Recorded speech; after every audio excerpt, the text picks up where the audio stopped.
Hello students, तो चलिए आज हम लोग शुरुआत करते हैं क्लास 9 के एक्सरसाइज 11.4 के क्वेश्चन नंबर 6 का, जो कि है a hemispherical tank is made up of an iron sheet 1 centimetre thick. If the inner radius is 1 metre then find the volume of the iron use to make the tank. तो इस question में हम लोगों को क्या बोला गया है कि हमारे पास एक हेमिस्फेरिकल टैंक है. हेमिस्फेरिकल टैंक मतलब कि एक टैंक है जो कि हेमिस्फेयर शेप का है, ठीक है, और उसको बनाया गया है आयरन शीट के मदद से, और उस आयरन शीट का जो थिकनेस है वो 1 सेंटीमीटर है. ठीक है, इतना समझ में आ गया. इसके बाद क्या बोला गया है कि ये जो हेमिस्फेरिकल टैंक है उसका इनर रेडियस 1 मीटर है. आउटर रेडियस हम लोगों को नहीं बताया, वो हम लोग खुद फाइंड आउट कर लेंगे. तो हम लोगों को इसमें एक्चुअली क्या बताना है कि कितना वॉल्यूम ऑफ आयरन शीट जो है वो यूज हुआ है इस टैंक को बनाने में. अब आप लोग बोलोगे कि अभी तक तो हम लोग सिर्फ वॉल्यूम ऑफ टैंक, बाउल यही सब निकालते हैं, अब आयरन शीट का कैसे निकालेंगे वॉल्यूम? तो बहुत ज़्यादा डिफिकल्ट नहीं है, बहुत सिंपल सा है, बस क्वेश्चन समझने की देर है. यहाँ पर आप लोग फिगर से एक बार समझ सकते हो क्वेश्चन को. मान लीजिए कि ये हमारा हेमिस्फेरिकल टैंक है, ठीक है. अब इसमें क्या बोला है कि इस टैंक का जो थिकनेस है, ये वाला आयरन शीट का जो थिकनेस है वो कितना है?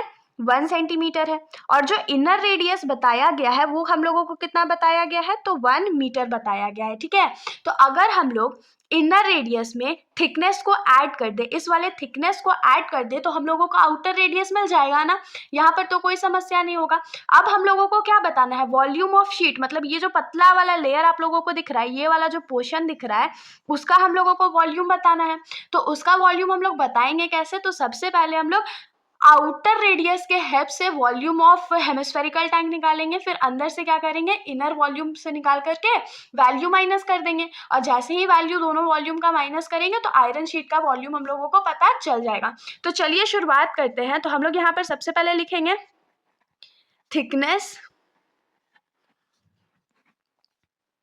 Of iron sheet. Thickness of tank भी लिख सकते हैं, आयरन शीट भी लिख सकते हैं. तो वो कितना था? 1 सेंटीमीटर था. उसके बाद हम लोग क्या लिखेंगे? इनर रेडियस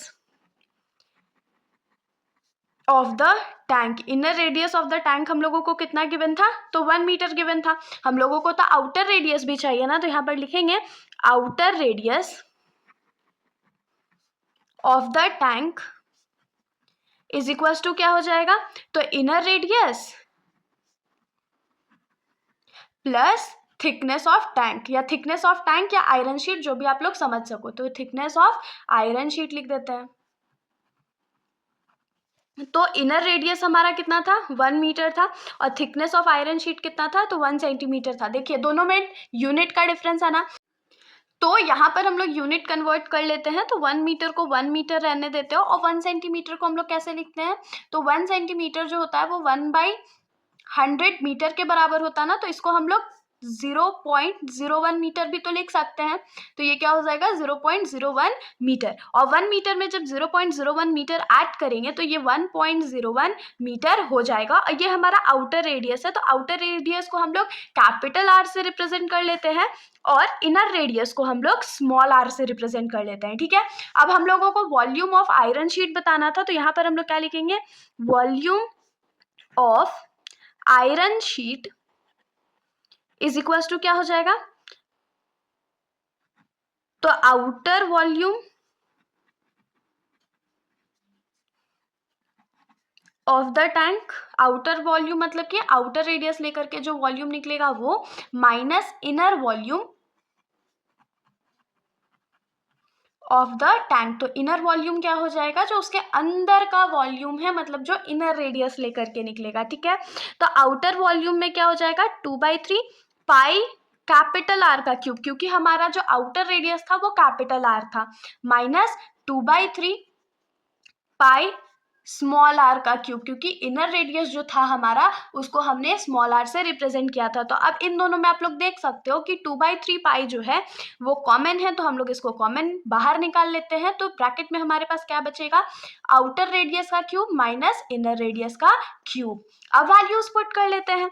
तो 2/3 इंटू पाई का वैल्यू 22/7 ब्रैकेट में इनर रेडियस या आउटर रेडियस जो था हमारा वो कितना था, तो 1.01 मीटर का whole cube minus inner radius हमारा 1 मीटर था तो इसका क्यूब हो जाएगा। तो और थोड़ा सा सिंप्लीफाई कर लेते हैं तो ये क्या हो जाएगा, 2/3 इंटू 22/7 बिग ब्रैकेट में क्या हो जाएगा, 1.01 मीटर का क्यूब क्या होता है, तो 1.0301 मीटर क्यूब माइनस 1 का क्यूब तो 1 होता है और ये -1 क्यूब हो गया। अब यहाँ पर हम लोग इन दोनों को बस माइनस करेंगे और इससे मल्टीप्लाई करके आंसर निकाल देंगे।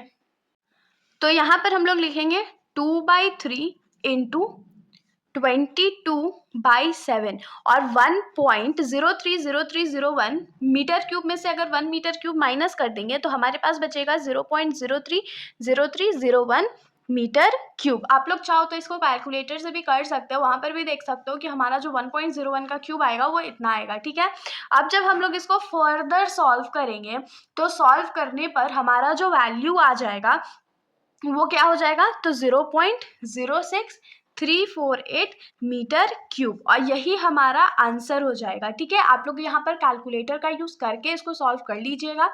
बाकी तब तक के लिए वीडियो अच्छा लगा तो चैनल को सब्सक्राइब करिएगा और कोई भी डाउट हो तो बिल्कुल कमेंट सेक्शन में पूछिएगा। Thank you.